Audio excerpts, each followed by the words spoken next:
This is the bass I hadn't featured yet in any of these videos. This is just simply a Fender Squier bass, and Fender Squiers are a less expensive version of a Fender bass, and they're usually foreign made, either Mexico, Korea, maybe Japan, I'm not sure. But they are a pretty good alternative to spending a whole bunch of money on an American-made Fender. And this was a gift. I was in a band called Cosmonaut Bob, and we did one CD called Return from Reality, and I played with a lady guitarist by the name of Rachel Wilhite. Well, her son, one of her sons, I thought it'd be really cool to play bass, and so she bought him this, and then he found out to really learn how to play the thing, you have to practice, and he didn't want to practice, and she told him, well, if you're not going to practice, I'm going to give it to DeGroff.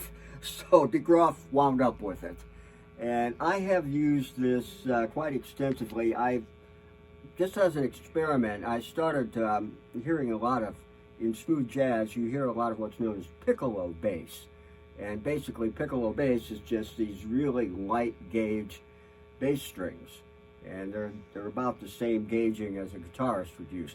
You hear that, like I said, you hear that a lot in smooth jazz, and it sounds like a guitar, but it's usually not played like a guitarist would, so it's pretty easy to figure out what's going on. But it's just kind of fun, and I have kept this thing strung with piccolo strings, which started as an experiment, and I just figured it's just kind of a nice thing to use. It's on the first Salt album. It's on 2 different songs. Dave's Living Room and a thing called Silk and Cookies, and at this time I cannot remember exactly what I played, but I know I did harmonies with it. I keep it strung this way so that I can do high-end harmonies with it. On the new album, on Trophy Hunting for Unicorns, it's on 2 different songs, and the first one that I want to talk about is just a short little thing. I think it's 2 minutes. It's called help me out here. What is it called? Conversation? No, not Conversation. Oh, Homeward is what you're playing. Homeward, yeah, thank you. That's Curtis back there behind the camera. It's on a little thing called Homeward, and Homeward was recorded on one of my 6 strings, but I did the harmony parts on this. And the main lick for Homeward is...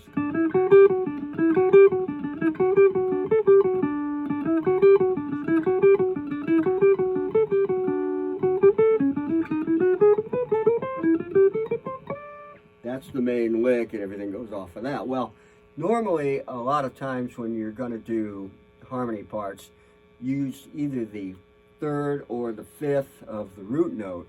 And John McCorkle, our wonderful keyboard player, suggested I use a 6th rather than a 3rd or a 5th, just to give it a little sweeter sound. And in this case, this would be the 6th of the main lick.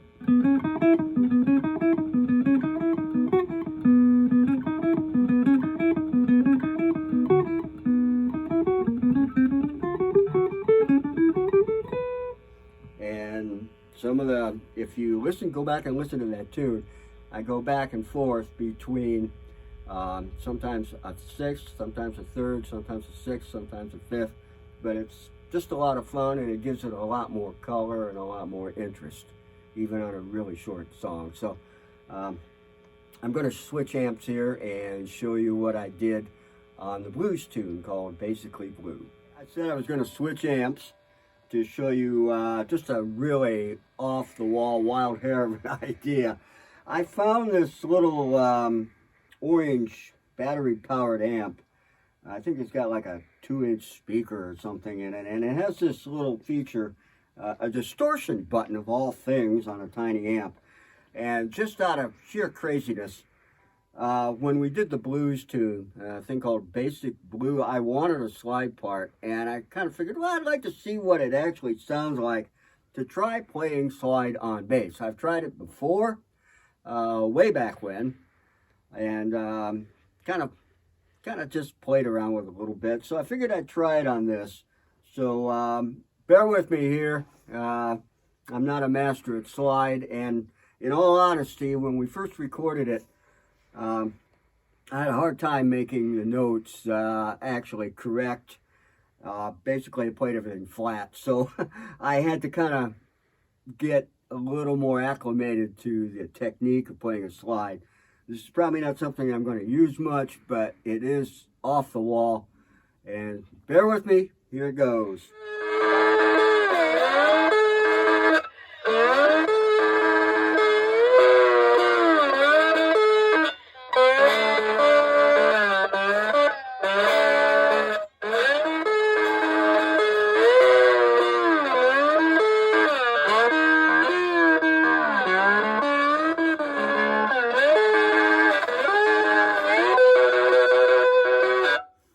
Anyway, that's probably as good as it's going to get. It's been a while since I've done this, and the amp's distorting a little more than I want it to, but that's the idea. I'm always wanting to try something a little bit different, and I know that Tim Bashan, who produced the project and who he's a master at what he does. He's just brilliant. I know I threw him some curveballs, and he's probably thinking he needs to lock the door more often and not let certain people in. But this was kind of fun and kind of different, and there you have it. Thank you.